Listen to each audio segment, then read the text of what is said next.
The Affordable Care Act was designed as a neutral law that applies to everyone equally. But when a uniform policy lands on historically unequal ground, the gaps do not disappear. Before the ACA, millions of Black Americans were shut out of health insurance entirely.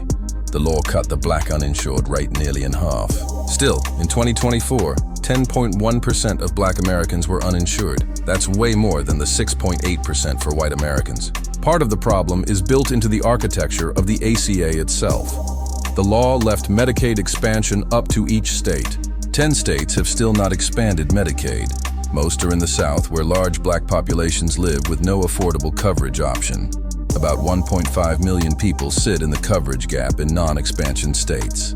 Black adults are disproportionately trapped inside it. States like Mississippi, Alabama, and Georgia are refusing expansion, so a federal program can't help the people it's for. This is the core mechanism.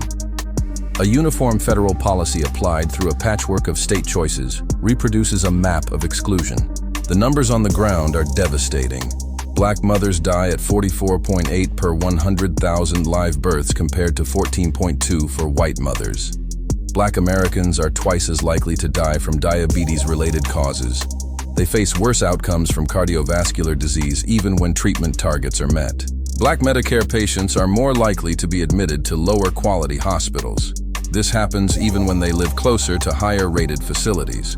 Did you know doctors are reimbursed 8.8% less for Black patients than white ones? Okay, get this. Black men sadly face death rates 26% higher than white men. That gap? It's real even with similar income or education. Even with the ACA, Black people are uninsured at higher rates. It's really eye-opening. Black patients in Florida and Mississippi face much worse health outcomes than white patients. These disparities are not random or natural. They are the product of structural racism embedded in hospital funding, provider payment, and state policy choices. The ACA expanded coverage, but it never addressed the deeper plumbing of inequality. A neutral framework cannot repair a system built on unequal foundations. Hidden bias really skews medical choices.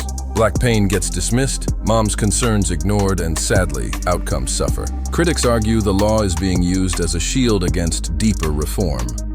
The language of equal treatment disguises profoundly unequal results. The lesson of the ACA is not that it failed. It is that a law written to be neutral still operates inside a nation that was not. What's one detail from this story that they really don't want us to know? Drop a hush in the comments and share your theories.